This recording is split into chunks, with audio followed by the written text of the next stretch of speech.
No hay ninguna duda en que el rey del pop conquistó los corazones de todos los amantes de la música, pero detrás de esa superestrella se esconde la vida de una persona que fue obligada a abandonar su niñez. Sufrió una de las mayores acusaciones mediáticas y una dependencia a sustancias que acabarían con su vida. But I must confess it feels good to be thought of as a person, not as a personality. En este video haremos un viaje por toda su vida y descubrirás muchas facetas del gran ídolo pop. Así que acompáñenme a conocer a Michael Joseph Jackson, el hombre que nunca pudo ser un niño. En 1958, en un barrio humilde, nace la leyenda que revolucionará la música unos cuantos años después. Con su familia de clase baja y principalmente sus hermanos formarían los Jackson 5, aunque en un principio Michael no era el que cantaba. No fue sino hasta que su madre escuchó cantar al pequeño Michael mientras lo estaba arropando para dormir, que descubrió el talento de su hijo. Y le diría a su esposo Joseph que Michael debería ser el cantante principal. En un principio Joseph no querría cambiar al líder vocal, que en ese momento era Jermaine, pero después de un tiempo accedería. El éxito de los Jackson 5 se fue construyendo poco a poco con trabajo duro y disciplina, pero siendo sincero, esa disciplina no era voluntaria. Desde el día en que su padre vio potencial en ellos, fue una persona demasiado estricta, llegando a castigarlos pegándoles si no hacían la coreografía bien. Así que no simplemente ensayaban, sino que lo hacían con el miedo de que si se equivocaban, el castigo de su padre, quien estaba sentado enfrente de ellos con un cinturón en la mano, llegaría. Afortunadamente, Michael no sufrió tanto como sus hermanos, porque bajo las palabras de su padre, él le decía a todos: háganlo como Michael. Hay que darle honor a quien se lo merece, porque con solo 6 años, parecía como si un cantante y un bailarín profesional tomaran su cuerpo cuando se subía al escenario. La rigidez de su padre llegaría al extremo de no dejar que lo llamaran papi. Para ti soy Joseph, diría él cada vez que ellos lo llamaban así. Obviamente el amor de padre no existía en esa casa. Sumémosle que aparte de eso, mientras el éxito se estaba creando, ellos tenían que tocar en muchos lugares, llegando incluso a actuar en clubes nocturnos, un ambiente nada adecuado para un niño. En visitas como esta, Michael llegó a escuchar a sus hermanos teniendo relación con mujeres que conocían en los clubes, y tampoco tenía permitido hacer nada más aparte de componer, actuar y grabar. Y por si existiera alguna duda, las pruebas hablan por sí solas. A sus 14 años, Michael ya tendría 11 discos grabados. Algo demasiado loco. Partiendo de esta base, se ve claramente que Michael no se desarrolló correctamente. Era una máquina de hacer dinero desde su corta edad. Los Jackson 5 ganaron millones de dólares. El propio Michael cuenta que cada mes recibía cheques de $200,000 en su infancia, dinero que guardaba porque se conformaba con tener para comprar dulces. Como les dije, el grupo que había creado con sus hermanos era exitoso. Hasta la revista Rolling Stone había catalogado a Michael como un prodigio, pero su brillo en solitario haría que las personas se olvidaran de los Jackson 5 y empezaran a hablar de Michael Jackson. Saltemos un poco en la historia, específicamente a la salida del álbum que catapulta su éxito como solista. El álbum Off the Wall, que irónicamente es el número 5 en la carrera de Michael, haría que su nombre se grabara en la historia, teniendo su primer Grammy. Un álbum que tiene éxitos impresionantes como Rock With You, o una canción que reconocerán con tan solo escuchar unos segundos de ella, Don't Stop Till You Get Enough. Podrán creer que su vida era solo éxito, pero la verdad es que en su edad adolescente, poco antes de ganar su Grammy y lanzar su carrera en solitario, las burlas de su padre se centrarían en su físico, llegando a tener una perspectiva de sí mismo muy insegura. He's teasing you, you're bad about it. What sort of thing did he say? God, your nose is big. You didn't get it from me. Esto nos llevaría a un hecho que haría que la cara de Michael cambiara. En un ensayo, Michael tropieza y su nariz se quiebra. Después de la cirugía para reconstruirla, él agarraría una adicción al cambio estético, algo que él negaba, y se escudaba en que solo se arregló la nariz para alcanzar notas más altas. Los demás retoques que se hizo se habrían evidenciado después de su muerte. La verdad es que no lo culpo. La dismorfia corporal que los comentarios como llamarlo nariz grande le habían causado era increíblemente grande. No creo que se sintiera orgulloso de no quererse como era, o de querer cambiar por lo que sus seres cercanos opinaran de él. Y no se hizo una cirugía para hacerse blanco. Basta con un poco de investigación para darte cuenta que eso no existe. El vitíligo era evidente en Michael, y si no creen en las fotos que están viendo, ustedes mismos pueden investigar. Hay cientos de fotos que muestran a Michael así. De hecho, él presumía su fotografía de niño, las tenía por toda su casa, donde claramente su piel no era blanca. E incluso en cada entrevista que le hacían, él siempre decía lo mismo. You know, puberty, I don't control the fact that I have vitiligo. I don't control. Pero volviendo a su carrera musical, el mundo se paró cuando aquel joven sacó el álbum Thriller. Los éxitos dentro de este álbum son canciones que todos reconocen y asocian al rey del pop. Por nombrar las más famosas les podría decir Beat It, Billie Jean, Wanna Be Started Something, The Girl Is Mine y por supuesto la canción cuyo videoclip todos recordamos y es el nombre del álbum, Thriller. Aprovecho ahora que estamos hablando del videoclip para contarles algo. El disclaimer que sale antes de que empiece es porque Michael y su familia eran religiosos, así que por mucho que cueste creerlo, Michael era testigo de Jehová, al menos en esa época. Mi opinión acerca de eso me la guardo porque no quiero que me tiren hate. Después de haber creado el álbum más vendido del mundo, Michael sería galardonado, y escuchen bien, con nada más y nada menos que 8 premios Grammy. ¿Saben lo mucho que trabaja un artista para al menos tener uno? 66 millones de copias de Thriller vendidas, sin contar la piratería. Me gustaría centrarme en una canción de Thriller en específico. Billie Jean es una canción con una letra dedicada a las múltiples mujeres que decían que Michael les había hecho un hijo. Esta canción nos daría un paso que el rey del pop hizo en una presentación en vivo, algo que estoy seguro que todos se pueden imaginar al solo decir Michael Jackson bailando. El moonwalk, según Michael, lo aprendió de un niño y decidió implementarlo en su coreografía. Lo que muy pocos saben es que después de hacer esa presentación en vivo, Michael saldría llorando. Y no fue hasta que un niño afuera, cuando ya se iba, le dijo: "Oh por Dios, eres increíble. ¿Cómo puedes bailar así?", que él sintió que hizo un gran trabajo, porque después de todo los niños no mienten. Y sí, esperen un momento, que llegaremos al tema de los niños. Michael en esta época tendría una participación corta en la canción We Are The World, una canción benéfica para África. Tal vez su parte de canto fue corta, pero la canción fue escrita por él y por Lionel Richie.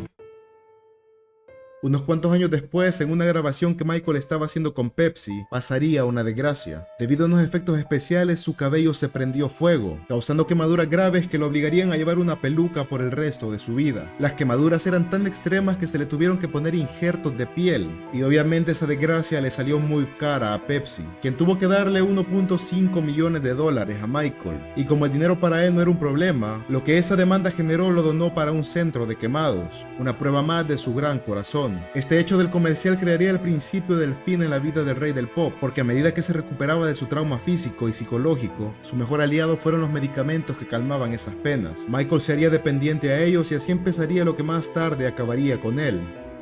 Tiempo después sacaría uno de sus mejores álbumes. El disco Bad nos regalaría canciones como Smooth Criminal, The Man in the Mirror y The Way You Make Me Feel, siendo esta última mi favorita del disco. También se encontraba la canción que titulaba el álbum, y cómo no mencionar a Dirty Diana. Como anécdota graciosa, la princesa Diana asistió a una presentación de Michael. Él por respeto sacaría esta canción del show, pero resulta que era la canción favorita de la princesa. Debido a que el show estaba a punto de empezar, Michael no pudo agregar la canción otra vez, y cuando el príncipe Charles se acerca a preguntarle de qué estaban hablando, ella solo diría: "Oh, nada", con una sonrisa en su boca. La gira de Michael después de sacar Bad duraría un poco más de 2 años. Por estas fechas, Michael compraría un rancho enorme, al que nombraría Neverland, un paraíso lleno de excentricidades que le encantaban.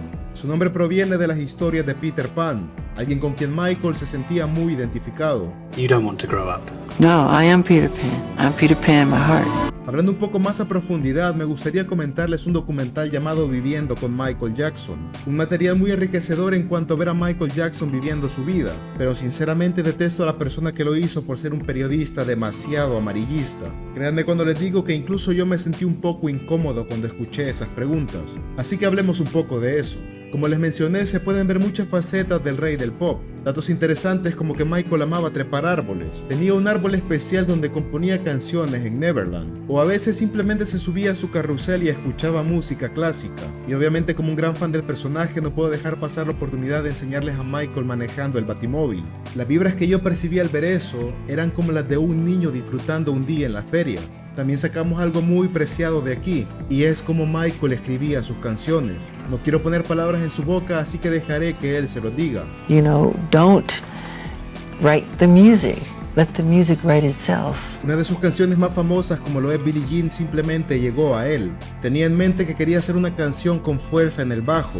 Intentó pensar en ella mientras iba en su carro, pero nada le pasó por la mente. Tan solo unos días después, la melodía llegó a su cabeza. And then several days later, you know, una de las partes que las personas más recuerdan es cuando Michael va de compras a Las Vegas, una muestra impresionante del poder adquisitivo que tenía, llevándose millones y millones de dólares en arte. Los malos tratos de su padre también fueron mencionados en este documental. solo que un poco alterados. El propio Michael grabó todos sus encuentros con este periodista, y de manera clara, después de contar lo que su padre hacía, Michael dijo: pero aprendí a perdonarlo. Amo a mi padre. Y hablando de padres, Michael para esta época ya era padre de 3 niños: Prince Jackson I, Paris Jackson y Prince Jackson II, a quien llamaban Blanket, un apodo sacado de una expresión que Michael usaba mucho para enfatizar cariño o ayuda. En una parte del documental, Michael saca a su bebé para enseñarlo a sus fans, una acción muy criticada por todos. Las declaraciones de Michael serían: ¿cómo voy a soltar a mi bebé? Lo estaba agarrando con todas mis fuerzas. La gente me dijo que le enseñara a mi bebé y yo lo hice. También cuenta anécdotas del nacimiento de sus hijos, siendo la más memorable que se llevó a Paris del hospital solo a minutos de haber nacido, obviamente con permiso de los doctores y de la madre. Esto lo hizo porque el parto de Prince estuvo complicado y tenía miedo de escuchar malas noticias. Un día Michael lleva a sus hijos a ver a los gorilas en un zoológico, y como era de esperarse, el entrevistador lo recrimina porque el lugar se llenó de paparazzis y los niños terminaron en medio de todos ellos. Pero yo les digo algo a ustedes: ¿cómo es que él pensaba que eso sería raro para Michael? Si su vida había sido así desde que era muy pequeño. No es como si él pudiera decir: hoy no quiero que me vengan a tomar fotos, simplemente quiero estar tranquilo. Como parte importante también se muestra la relación que Michael tenía con los niños, intentando hacer que uno al que Michael ayudó pagándole su tratamiento contra el cáncer dijera algo malo de él. Eso sí, este niño unos cuantos años después aprovecharía el auge mediático para intentar sacar dinero de Michael Jackson. Sus abogados darían pruebas de que le dijo al administrador de la escuela que todo era mentira, y pues como se lo imaginarán, la persona que lo estaba acusando no supo cómo responder a eso. La verdad es que se me hace muy bajo intentar hacerle eso a alguien que te ayudó a curarte del cáncer, porque literalmente sin Michael él hubiera muerto. Como prueba adicional, cuando dormían juntos, y por decir juntos me refiero en la misma habitación, el asistente de Michael testificó que él durmió con ellos. El niño durmió en la cama y ellos dos durmieron en unas sábanas que tiraron en el suelo. Testimonio que este mismo niño había confirmado en el documental Viviendo con Michael Jackson. Pero volviendo al punto, en pocas palabras, este es un documental nefasto, donde la figura de Michael Jackson brilla por sí misma, a pesar de que lo estén difamando. Para los que quieren verlo, les recomiendo que lo hagan, pero que después se vean la parte donde se desmiente todo, y muestra el material grabado por el propio Michael durante esos 8 meses, donde el presentador elogiaba a Neverland y llegaba a decir que la relación de Michael y los niños parecía hasta espiritual, algo que por supuesto no incluyó en su documental, aunque hay algo en estas grabaciones que me toca el corazón. Son unas palabras de Michael que verán al final del video. Ustedes quisieran vivir una vida como la de Michael, llena de lujos, dinero y gente que te ama, pues según la autobiografía de Michael, él diría: soy una de las personas más solitarias de este mundo. El éxito rotundo en su vida lo había convertido en una figura inalcanzable para las demás personas. Aún ahora en día nadie se puede comparar con el rey del pop. Esto lo haría experimentar la soledad de una manera que solo alguien tan famoso como él pudiera entender. Dangerous saldría aproximadamente un año después, con himnos como Remember the Time, cuyo videoclip tiene incluido a Eddie Murphy, o una de mis canciones favoritas, Black or White, con la participación de Macaulay Culkin, un niño actor quien defendería a Michael en un futuro. Y no solo estas dos personas famosas participarían, porque el videoclip de Yam tendría Michael Jordan en él. El tremendo álbum Dangerous solo agregaría un poco más a la gran lista de éxitos de Michael Jackson, y su participación en el Super Bowl solo sería algo más que añadir a la historia. El público avasallaba a su ídolo simplemente por su presencia. No había necesidad de hacer algo más. Su sola presencia bastaba para hacer que todos gritaran, siendo aún una de las mejores presentaciones que la NFL ha visto. Pero créanme cuando les digo que lo que vendría a continuación en su vida él no se lo esperaba. La primera acusación de abuso sexual por parte de Evan Chandler, el padre de Jordan Chandler, uno de los tantos niños que visitó Neverland, y que Michael conocía simplemente de ser amigos como con muchas otras familias anónimas, una manera de escapar de la realidad que él tenía. Como era de esperarse, la opinión pública criticó a Michael por esto, y su mansión fue registrada en busca de evidencia, la cual por cierto no fue encontrada. Podrían dejarlo hasta ahí, pensarán ustedes, pero Michael fue obligado a una inspección corporal, donde todas sus partes fueron fotografiadas. Don't treat me like a criminal, as I am innocent. I have been forced to submit to a dehumanizing and humiliating examination by the Santa Barbara County Sheriff Department and the Los Angeles Police Department earlier this week.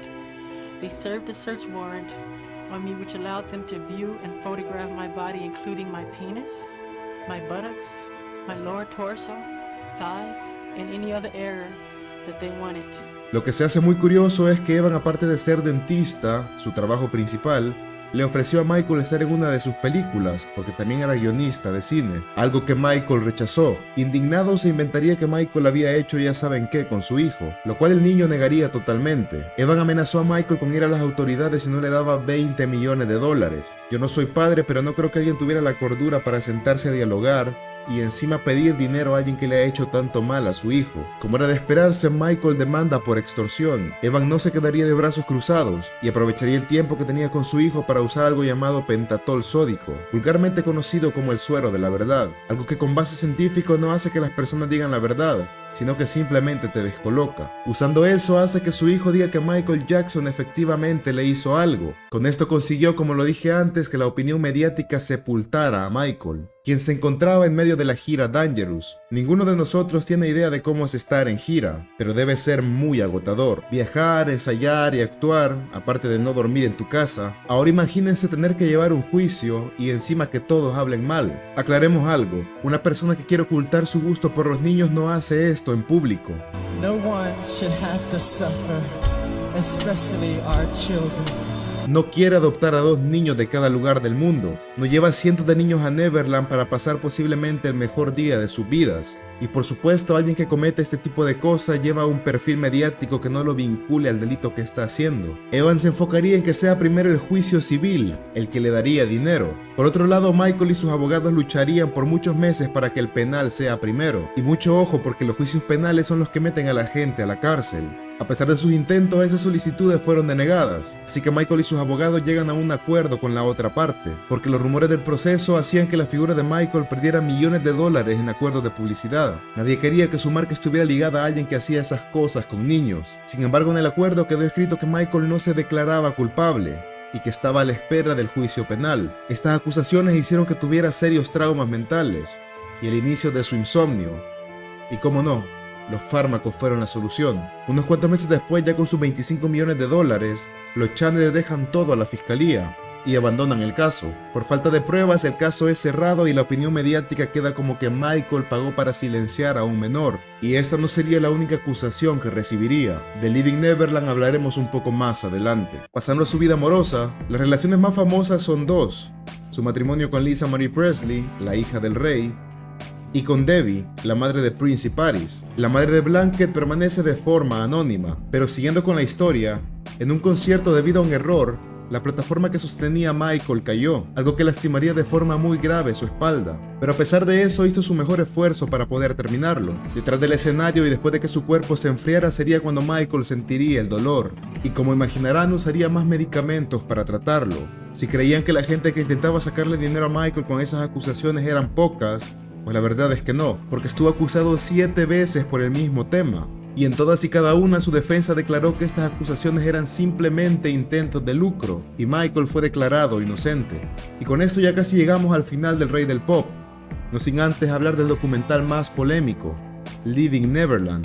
La premisa de este documental son 2 hombres que en su niñez conocieron a Michael, Wade Robson y James Safechuck. Ambos después de mucho tiempo agarraron el valor para contar todos los eventos traumáticos que vivieron con él. Y efectivamente, estas personas conocieron a Michael e incluso compartieron escenario con él. Les parecerá incluso aún más impresionante que ellos participaron en la defensa de un juicio de Michael. Pero empecemos hablando de Wade. Su demanda fue puesta con muchos años.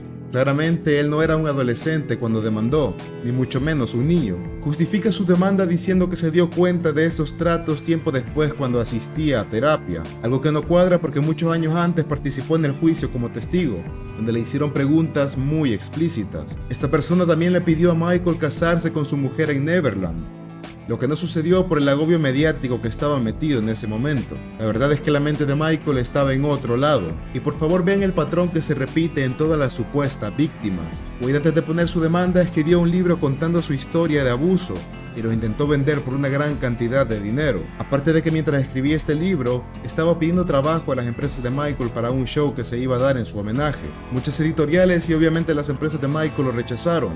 Y oh sorpresa, decidió demandar a Michael Jackson después de no poder sacar dinero con su nombre. Esta persona incluso pidió invitaciones para ir al funeral. Alguien me explica por qué él quisiera ir a ese funeral.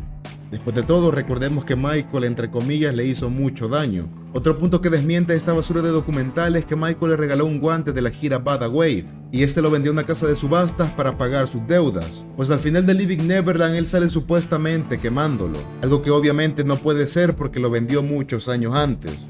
Y si se preguntan cómo quedó la demanda de Wade, pues según el juez que llevaba el caso, ninguna persona racional podría creer lo que Wade decía después de estudiarlo. Por el lado de James tendría técnicamente la misma historia que Wade, solo que lo que él contaría es que Michael le había regalado un anillo y que hicieron una especie de ritual de matrimonio en su cama. La verdad es que se le nota muy abusado, tan abusado que incluso llega a reírse cuando Oprah le pregunta acerca de esta traumática situación. Después del álbum Escape, Michael ya tenía serios problemas monetarios, así que decidió anunciar una gira con 50 conciertos, llamada This Is It, lo que sería oficialmente el final de la carrera musical de Michael Jackson. See you in July. Esas serían las últimas palabras que el rey del pop diría de manera pública. This is it, and see you in July. Como era de esperarse, This Is It sería algo demandante en cuanto a tiempo se trataba, pero no solo eso. Para esta época el rey del pop no podía haber sido capaz de hacer ni siquiera 5 conciertos. La autopsia reveló que para los ensayos de This Is It, él tenía osteoartritis, lo que hacía que tuviera un gran dolor en su espalda, aparte de problemas respiratorios por una enfermedad que contrajo muchos años antes, el lupus. La evidencia de esta enfermedad la están viendo en pantalla y son sus mejillas rojas. Así que Michael recibió la ayuda de Conrad Murray, su médico personal, quien le ayudaría a dormir mejor. Por otro lado, asistiría a un consultorio donde de manera inyectada le administraban fármacos que hacían que se pudiera mover bien, algo similar a la adrenalina. Cuando el momento de descansar llegaba, Michael recurrió a algo llamado Propofol, porque lo probó una vez cuando había estado en el hospital, y diría que realmente le gustó, así que hizo que se lo proporcionaran de manera más seguida, algo que el doctor Conrad Murray alimentaba en el propio hogar de Michael. Hago una pausa para decirles que si este video les está gustando, tengo una versión exclusiva para miembros, acompañada de la música de Michael. La pueden ver sin importar el nivel de membresía. Durante 60 noches seguidas este señor le había administrado eso, pero esta vez cambiaría a otro medicamento, suministrado en la rodilla, un lugar que ocultaría que el rey del pop usaba inyecciones. A pesar de eso y después de múltiples intentos, Michael no podría conciliar el sueño, así que le pediría su leche. Así como Michael se refería al medicamento que ya les hablé. Después de aplicar la anestesia para que no sintiera el dolor que esto trae al inyectarse, por fin Michael cae dormido. Al verlo dormido pensó que era una buena idea dejarlo solo para ir a orinar, y un tiempo más tarde, después de más de 15 minutos, Murray vuelve a la habitación y se encontraría con Michael, quien ya no estaba respirando. En este momento se pueden ver las malas prácticas de este médico, porque procedió a hacerle RCP en su cama, una superficie no apta por el movimiento que se produce. También intentó revertir el efecto de lo que ya le había suministrado a Michael con otros fármacos, pero no existía medicamento para revertir el Propofol. Angustiado llama a los paramédicos. Para el momento en el que llegan, que ni las descargas del desfibrilador traerían de vuelta a Michael. En circunstancias normales, los paramédicos podrían haber anunciado la muerte del individuo en este punto, pero Conrad Murray insistió en que lo llevaran al hospital, básicamente para que la responsabilidad no recayera en él. El 25 de julio del año 2009, Michael Joseph Jackson sería declarado muerto en un hospital de Los Ángeles.